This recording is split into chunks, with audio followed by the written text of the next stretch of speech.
歡迎各位觀眾收睇《流行都市》。我哋成日話咧心思細密，原來咧我哋心臟嘅微絲血管咧真係又細又密㗎。佢哋幼個頭髮啊，你話如果阻西上嚟咧，咁點搞咧？成日話咧心臟主要3條血管咧，如果塞咗就要通波仔啦。咁其實認知上又有啲咩區別嘅咧？今日我哋請嚟心臟科專科醫生麥耀光醫生同我哋咧傾一下㗎。你好，你好啊，麥醫生。你好，德尊，多謝你邀請。多謝你嚟啊，真。嗱咁樣，我哋成日話咧，心裏邊咧個動物咧有3條好重要血管啊嘛。係啊。但係如果驗到咧係冇塞到，但係點解心臟都會出現缺血？好啦，我哋由嗰個血管嗰度層面解釋一下啦。我哋心臟咧條一般血管都一樣，我哋見到咧會有呢個靜脈啦、動脈啦，同一個微血管。咁微血管咧相對好幼嘅嚇，仲有嗰啲頭髮。咁我哋翻轉頭睇睇咧，咁其實啲血咧由動脈嗰方面去到嗰個心臟肌肉，而經過個微血管咧就進入心臟肌肉，而翻去靜脈嗰度走嘅。咁呢啲微血管咧其實相對係好幼，而供給呢個心臟肌肉嘅細胞。咁我哋常見嘅冠狀脈咧，其實就係嗰個大動脈有栓塞情況出現。但有啲情況咧，大動脈係冇病變喎，冇栓塞喎。但係點解都會缺血咧？就係因為喺微血管裏邊咧，有功能上嘅異常、功能上嘅失調，而引致啲缺血嘅情況出現。咩人多咧？通常一般咧年紀大嘅人咧，但係如果女性過咗更年期之後咧，或者缺乏女性荷爾蒙，譬如因為手術移除咗卵巢咧，都係容易有呢個微血管病變情況出現。男性少啲嘅，男性相對少啲，但係如果年紀大咗嘅男性咧，個病發率係會慢慢會高啲啦。如果按比例喺心臟病嘅人士裏邊咧，大概呢啲病佔幾多度啊？我哋估計咧，可能2至3成嘅病人咧，都可能有相當程度嘅微血管病變。都相當多喎。係啊。咦？但係咧，如果心臟血管咧冇塞到咧，又點解會造成供血不足嘅？我哋嘅大動脈可能冇乜栓塞，但喺微血管嘅層面咧，如果佢有功能上失調咧，微血管裏邊都會有啲收縮情況咧，而引致供血不足。個供血不足點嚟嘅咧？先天啫，因為後天。我膽固醇食得多啊，佢沉澱多啊，塞咗啊，咁咩理由咧？微血管病變都會有缺血情況。因為就算大血管正常嘅話咧，喺個微血管層面咧，佢係一個功能上嘅異常。嗰個心臟平常嘅一個擴張血管嘅功能咧減少咗或者消失咗，令至咗個血管唔識擴張，而引致一個微血管嘅病變、心肌缺血情況出現。呢個冠狀動脈嘅微血管病變，其實有咩特別嘅成因走出嚟嘅咧？除咗年紀大之外，有冇話日常生活做咗啲乜嘢啊，令到佢塞咗啊，或者係令到佢壞死啊咁樣咧？除咗我哋講緊嘅血管嘅問題啦，日常生活嘅情況出現之外咧，最重要咧就可能有啲外在因素啦，譬如極端嘅寒冷，或者係一啲即係而家天氣凍都會嘅。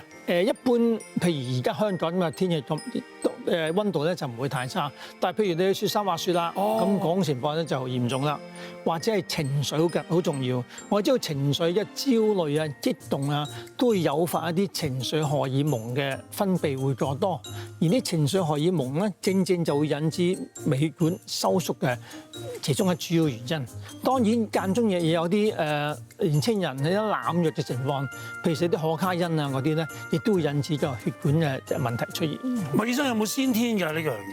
其實呢個係一個先天性嘅一個傾向。唔係後天造成嘅。好大部分咧微血管病變咧就都係一個血管嘅結構問題，但係如果正源方面咧就係先天性嘅一個傾向嚟嘅。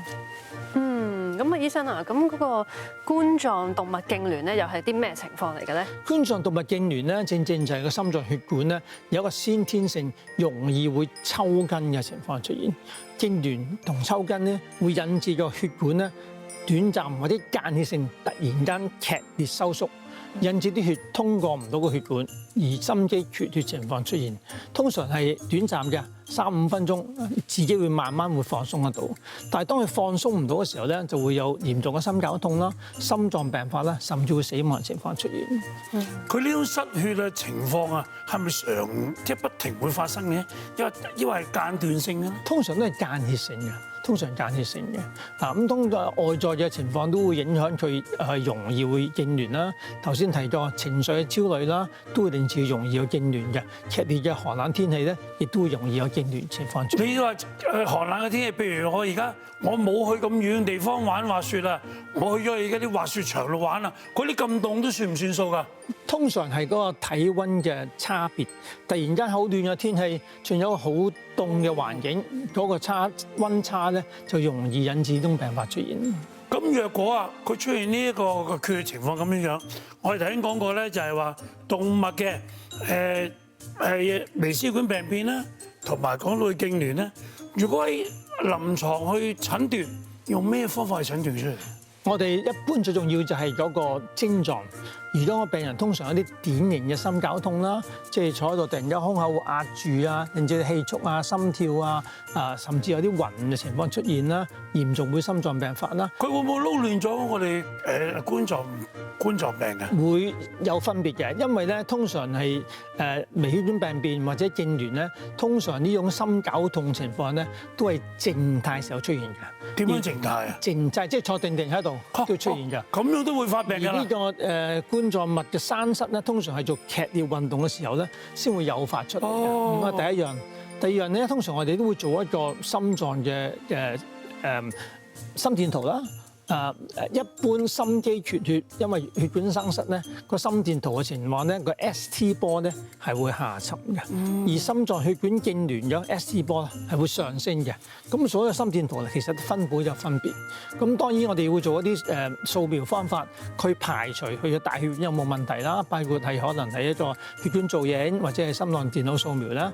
如果發覺咗大血管冇問題，而有一個典型嘅心絞痛，有典型嘅心電圖嘅轉變咧，咁我哋可以推算到呢個病人咧係一個心臟血管痙攣嘅情況出現。但係正式斷症咧，我哋可能要需要做一個藥物誘發嘅一個測試，即係我先做心導管睇血管冇事啦，然後打一啲刺激嘅藥物引致血管收縮痙攣。如果正常嘅人咧，佢就個反應係冇明顯嘅，但係如果係有痙攣嘅傾向咧，少少藥物咧佢會抽筋痙攣而引致咧明顯嘅心肌缺血情況。咁有冇風險咧？會有風險㗎，因為呢個刺激性嘅一個檢查咧，其實會有翻痙攣情況出現之後咧，佢有機會咧痙攣之後個痙攣未必放鬆到，咁所以一定有風險。咁喺手術同埋藥物方面咧，可以點樣治療咧？嗱，呢個微血管病變同埋心血管痙攣咧，都係一個功能上嘅問題，所以咧手術係冇手術做嘅，幫唔到手嘅，所以一般治療咧係注重藥物嘅治療。藥物治療咧最重要係用啲放鬆血管嘅藥物，同埋一啲抗血小板嘅藥，令至血管咧維持放鬆，同埋咧避免突發性心臟病出現。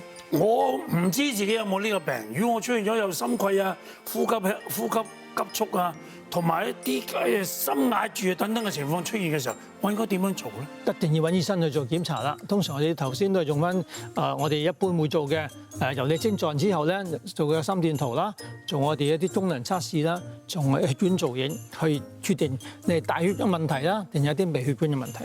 如果佢係短暫性嘅坐喺度一陣間要幾下嘅，係咪由佢唔好理咧？其實有懷疑嘅情況出現啦，都應該揾醫生去做檢查。咁我哋喺日常生活入邊咧，點樣可以改善心臟健康咧？其實好重要㗎。其實我哋最重要咧就係減少我哋心血管嘅風險，包括唔好食煙啦，三高要控制得好啦，恆常嘅中強度大氧運動啦，避免一啲情緒影響，譬如焦慮啊、過度緊張情況出現咯。如果女性嚟講咧，如果係高風險情況咧，可以考慮食翻一啲荷爾蒙補充劑。唔該晒，麥醫生今日咁詳盡嘅講解。如果大家有疑問咧，記得問翻相關專業人士或者係醫生啦。